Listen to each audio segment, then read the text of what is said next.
Kindness is powerful, but when handed out to everyone without thought, it becomes dangerous. Not just to your peace, but to your identity. This isn't a call to be cold. This is a call to be conscious. Because if you keep being kind to everyone, you'll eventually have nothing left for yourself. Kindness is often praised as one of the most admirable traits a person can have. We're taught from an early age to be kind, generous and considerate, to give freely, help others, and be there for those in need. But what happens when that kindness is extended to everyone, all the time, without boundaries or pause? What happens when kindness becomes your default setting, even when it costs you your energy, your time, and your peace? The truth is, kindness without boundaries doesn't just hurt. It destroys. It leads to emotional burnout, mental fatigue, and a slow erosion of your sense of self. You see, when you make it your mission to be kind to everyone, you place yourself on a battlefield. Every demand, every expectation, every plea for your time or help becomes a weight. And with no filter for who deserves your kindness and who's simply taking advantage of it, you find yourself constantly giving from a cup that's never allowed to refill. Eventually, the wear and tear shows. You start feeling exhausted for no reason. You feel emotionally drained after every interaction. You feel guilty when you say no, and worse when you say yes. That's not compassion. That's self-destruction. The world doesn't operate on equal emotional exchanges. Not everyone gives back what you give. Some people only take. They recognize your kindness as something to exploit. They don't see you as generous. They see you as someone who can be manipulated. And the more you give, the more they expect. The moment you hesitate, they guilt you. The moment you set a boundary, they question your character. In their eyes, your worth is tied to your usefulness. And if you're not careful, you start believing it too. Kindness is not meant to be unconditional self-sacrifice. It's not meant to be a one-way transaction where you constantly bleed energy to make others comfortable. There has to be balance. There has to be wisdom in your compassion. Being kind to everyone all the time is not noble. It's naive. You are not an emotional vending machine. You are a human being with limits, needs, and a right to protect your energy. If you're constantly tired, overwhelmed, or anxious because you're trying to keep everyone happy, it's not kindness that's at play. It's neglect. Neglect of self. Real kindness begins with self-respect. It means knowing your value and recognizing that your energy is not free for everyone to drain. It means saying yes when it aligns with your heart and no when it costs you your peace. When you start protecting your energy, you'll notice a shift. You stop feeling resentful. You'll stop attracting takers. You'll start valuing your time more, and others will too. Because when kindness has boundaries, it becomes powerful. It becomes a choice, not a weakness. And that's where your strength truly lies. There's a dangerous misconception that being kind always means saying yes, going along with what others want and never causing conflict. This confusion blurs the line between true kindness and people-pleasing. Two things that may look similar on the outside, but are completely different at their core. Kindness comes from a place of confidence, strength, and genuine care. People-pleasing, on the other hand, often comes from fear of rejection, fear of judgment, fear of not being liked. And when you spend your life trying to please everyone, you slowly lose who you are. People-pleasing disguises itself as kindness because it involves doing things for others, often at your own expense. You smile when you're hurting. You agree when you want to say no. You go out of your way for people who wouldn't lift a finger for you. You become the person who bends, breaks, and shrinks, just to make sure everyone else is okay, even if you're not. But that's not kindness. That's self-abandonment, and it's unsustainable. Eventually, the need to please becomes a burden. Every decision starts to feel like a trap. Should you say yes to stay liked, or say no and risk disappointing someone? True kindness doesn't demand the sacrifice of your well-being. It doesn't require you to hide your true feelings or pretend to be someone you're not. Kindness is honest, clear, and firm when it needs to be. It comes from a full cup, not a desperate attempt to fill someone else's. When you're kind from a place of wholeness, it uplifts others and still honors yourself. But people-pleasing does the opposite. It wears a mask of generosity, while inside it chips away at your confidence and your boundaries. The people who benefit most from your people-pleasing behavior are the ones who expect you to be available at all times, agreeable in all situations, and silent when things hurt you. And once you break that pattern, once you start saying no or expressing how you really feel, they get uncomfortable. Why? Because your kindness wasn't about mutual respect. It was about your compliance. And now that you're choosing authenticity over approval, they don't know how to handle it. Being kind doesn't mean being silent when someone crosses the line. It doesn't mean always being agreeable to avoid tension. And it definitely doesn't mean betraying yourself to gain acceptance. When you act out of fear of not being liked, you're not being kind, you're being controlled. Kindness should be rooted in love, not fear. In self-awareness, not self-erasure.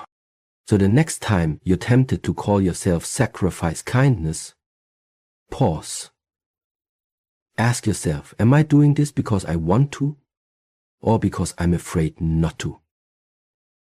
If the answer is fear, then it's not kindness, it's people-pleasing. And that pattern needs to be broken. Because the world doesn't need more people who say yes to stay liked. It needs more people who are kind enough to be honest, even when it's hard. Not everyone deserves your kindness. That statement might feel harsh at first, especially if you've been conditioned to believe that kindness should be given freely to all, without question. But the reality is, not every person you meet will respect your intentions, appreciate your efforts, or value your presence. Some will see your kindness as a weakness, an open door they can walk through, take from, and never give back. If you don't learn to be selective with your kindness, you'll keep handing it to those who only drain you, not those who deserve you. There are people out there who operate with manipulation in mind. They study how you react. They notice that you say yes even when you're uncomfortable. They realize that you hate confrontation, that you give benefit of the doubt even when it's undeserved, that your empathy makes you vulnerable. These are the ones who will keep taking your time, your energy, your generosity, and never once consider pouring anything back into you. They don't see you as kind, they see you as convenient. What's more damaging is that over time, being kind to the wrong people starts to affect how you see yourself. You begin to question your worth when others don't reciprocate. You wonder why you feel invisible despite everything you give. You start to think there's something wrong with you, that you're too sensitive, too emotional, too nice. But the truth is, you're giving your best to people who don't even deserve a fraction of it. The problem isn't that you're too kind. The problem is that you haven't learned to protect your kindness from the wrong hands. Being kind is not about turning the other cheek to everyone. It's about knowing who is worthy of your energy. It's about learning to say no, not from a place of bitterness, but from a place of wisdom. You don't have to be cruel. You don't have to become cold, but you do have to be aware of patterns, behaviors, and intentions. Because if someone continually disrespects your boundaries, ignores your needs, or only contacts you when they need something, that person is not confused, they are consistent. And their consistency is your cue to stop giving. Your kindness should be sacred, not scattered.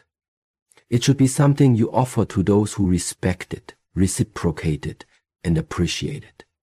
Because when you give to the wrong people, you take away from the ones who truly value you. Worse, you take away from yourself.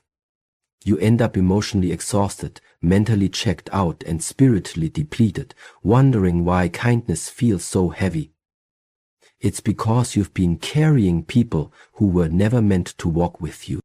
Protect your kindness like you protect your peace. Give it to those who earn it through respect, honesty, and loyalty, not just need or charm. Let your kindness be powerful, not passive. And remember, it's not unkind to stop being kind to those who have shown you they don't value it. It's self-respect. And that's a lesson every kind person must eventually learn. There comes a point in life where you have to choose between constantly seeking approval and truly respecting yourself. Many people spend years molding their personality, words, and actions around what others expect of them, desperate to be seen as nice, likable, or agreeable. But here's the hard truth. You cannot keep sacrificing your self-respect for social approval, no matter how much you try. You will never be enough for everyone. And the more you chase validation from others, the further you drift from who you really are. When your self-worth is tied to being liked, every interaction becomes a performance. You say what people want to hear. You hold back your truth to avoid conflict. You let things slide that bother you because you don't want to be seen as difficult. And you keep quiet when your boundaries are crossed, hoping your silence will be mistaken for strength. But inside, resentment grows. Because deep down, you know you're betraying yourself just to maintain a version of you that others find comfortable. The problem is, social approval is a moving target. One day you're praised for being helpful, the next day you're criticized for not doing enough. Some people will love you no matter what. Others will judge you no matter what. And a large number won't even care enough to notice. So why give so much power to their opinions? Why hand over your peace just to be accepted by people who might not even have your best interests at heart? Self-respect is quiet, but it is powerful. It means knowing when to walk away, even if staying would keep the peace. It means choosing honesty over likability, even if it makes people uncomfortable. It means recognizing your needs and not apologizing for having them. When you respect yourself, you stop tolerating disrespect, manipulation, and emotional crumbs disguised as connection. You stop bending to be liked and start standing to be seen, as you are, not as who others want you to be. There's a strength that comes from setting boundaries even when it makes others uncomfortable.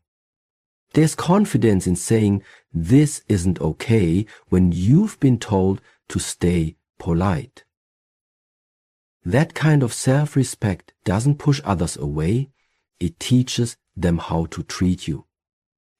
And those who truly value you will never ask you to shrink for their comfort.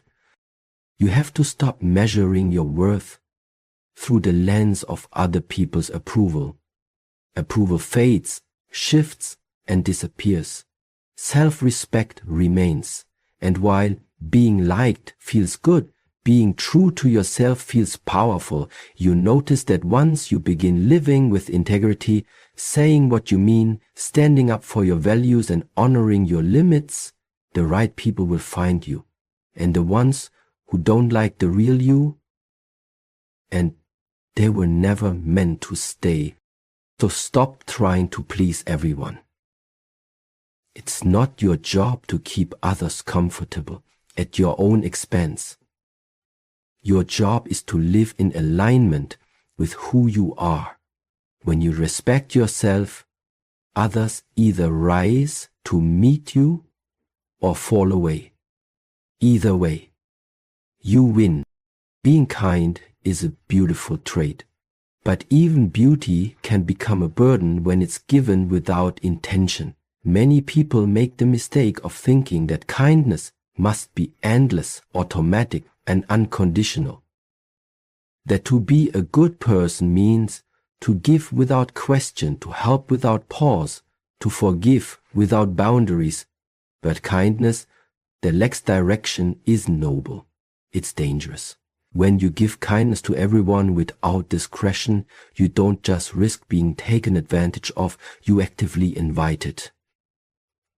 That's why selective kindness is not cruelty. It's a form of self-care. There's a false belief that says if you don't help everyone, you're being selfish. But in truth, being kind to everyone at all times is a fast track to exhaustion. Your time, your energy, your attention, all of these are limited resources. You only have so much to give in a day, in a week, in a lifetime. If you're constantly pouring into others, especially those who don't pour anything back, you run dry. You'll find yourself feeling emotionally empty, physically tired, and spiritually numb, and you'll have no idea why. It's because your kindness has been scattered instead of focused. Selective kindness means you've learned the art of discernment. You no longer say yes out of guilt. You no longer offer your help out of fear. You no longer feel obligated to show up for people who repeatedly disrespect your time or energy. Instead, you choose to be kind to those who appreciate your presence, not just your services. You choose to give where it matters, where it's mutual, where it fuels growth, not where it feeds entitlement. This kind of kindness isn't small or selfish, it's smart. There will always be people who take your kindness for granted. Some may see you as weak, simply because you care. But being selective doesn't make you cold. It makes you conscious. Conscious of who deserves your energy, conscious of how much you have to give, conscious of the fact that your peace is not a price worth paying just to be seen as nice. You are not required to save everyone. You are not obligated to fix people who don't want to grow, and you are certainly not responsible for carrying those who refuse to walk. When you start practicing selective kindness, something powerful happens. You begin to heal. You stop resenting the people who drained you. You stop feeling bitter about the times you were used. You stop regretting the love and energy you gave away. Why? Because now, you're giving with awareness. You're giving by choice, not by default. And that kind of giving feels empowering, not exhausting.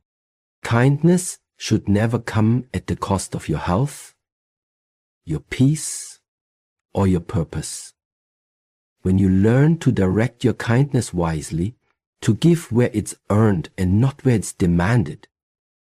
You reclaim control over your emotional energy. You become a person of strength, not just softness. You still lead with heart, but now you lead with boundaries too, and that's what makes your kindness truly powerful. We often think of kindness as always saying yes, always being available, always putting others first. But there's a deeper truth that most people overlook. Real kindness sometimes looks like saying no. It looks like walking away, setting firm limits and protecting your peace, even if others don't understand it. Setting boundaries isn't a rejection of kindness. It's actually a higher form of it. Because when you set healthy boundaries, you're not only being kind to yourself, you're also being honest with others about who you are and what you need. The idea that kindness means constant self-sacrifice is a dangerous lie. It teaches people that being a good person requires putting everyone else before yourself. It glorifies burnout, praises emotional martyrdom, and punishes self-respect. But here's the truth. You can't be truly kind to others if you're constantly betraying yourself. You can't pour love, patience, and support into others when you are running on empty. At some point, the kindness becomes forced, resentful, even toxic. Not because you're a bad person, but because you've been giving too much for too long without any space to breathe.